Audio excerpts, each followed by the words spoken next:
যন্ত্রমন্ত্রের সোনম ওয়াংচুর অনশন কেন জানেন? কারণ হচ্ছে শিক্ষামন্ত্রী পদত্যাগের দাবিতে পুরো ভারতবর্ষ জুড়ে এই আন্দোলন চলছে।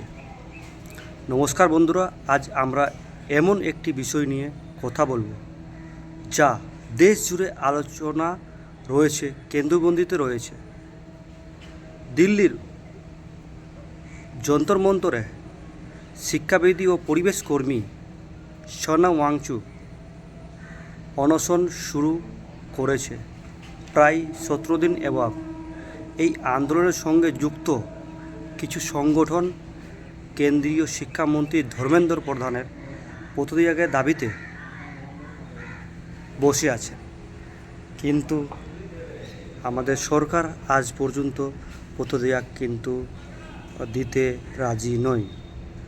প্রশ্ন হলো, কেন এই দাবি? সবথেকে বড় প্রশ্ন, কেন এই দাবি?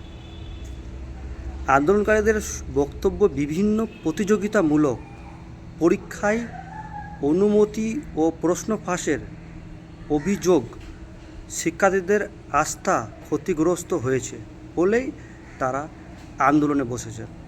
তাদের মতে এই প্রস্তুতি জবাবদিহি নিশ্চিত করতে হবে এবং শিক্ষা ব্যবস্থা বড় ধরনের সংস্কার প্রয়োজন। এই কারণেই তারা শিক্ষামন্ত্রী পদত্যাগের দাবিতে আন্দোলন চালিয়ে যাচ্ছে। কিন্তু আমরা যদি দেখা যায়, এই যে প্রশ্ন লিক হয়ে যাচ্ছে সেটা কি শিক্ষামন্ত্রীর জবাবদারি না?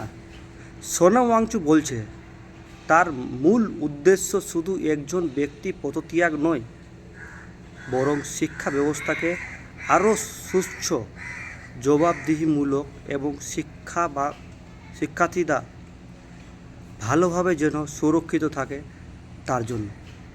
এদিকে অনশন দীর্ঘায়িত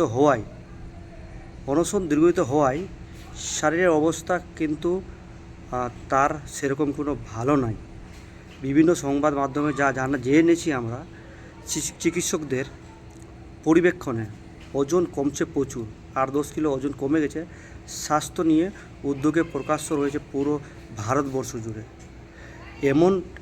এমন সরকার ও সংশ্লিষ্ট কর্তৃপক্ষে অবস্থানে গুরুত্বপূর্ণ অভিযোগগুলো বিষয় তদন্ত ও প্রশাসনিক পদক্ষেপে সব কিছু করা বা বলা হয়েছে।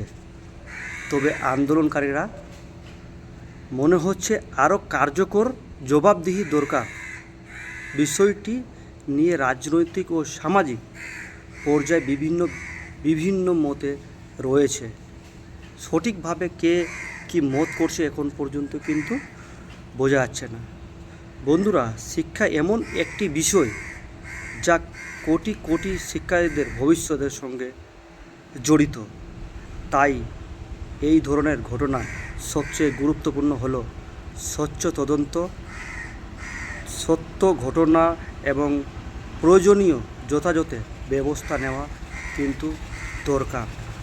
আপনাদের কি মনে হয়, শিক্ষা ব্যবস্থা আস্থা ফিরিয়ে আনতে কী ধরনের পরিবর্তন সরকারের? মতামত অবশ্যই জানাবেন কমেন্টে।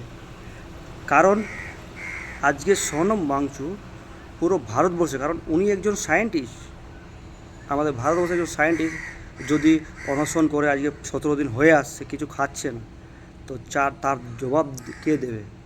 আমরা সরকারের কাছে একটাই হাত জোর করে অনুরোধ করব, স্যার, কমসে কম শিক্ষা ব্যবস্থাটাকে ভালো করে ফেলুন। কারণ বিভিন্ন জায়গায় সরকারি দিক থেকে বা বেসরকারি দিক থেকে যা শুনতে পাচ্ছি, স্কুল প্রচুর হারে বন্ধ হচ্ছে।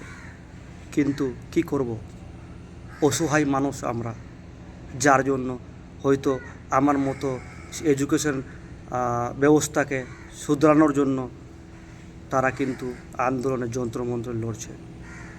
যাই হোক, ভিডিওটা ভালো লাগলে লাইক, কমেন্ট, শেয়ার করতে ভুলবেন না। আর অবশ্যই কমেন্টে মতামত জানাবেন, আর ভিডিওটা বেশি বেশি শেয়ার করে অন্যকে সুযোগ করে দেবেন। কারণ ফিউচারে কিন্তু আমাদের ছাত্ররাই আমাদের ভবিষ্যৎ। ভালো থাকেন, সুস্থ থাকেন, আবার পরে ভিডিওতে দেখা হবে। জয় হিন্দ, জয় ভারত, বন্দে মাতরম।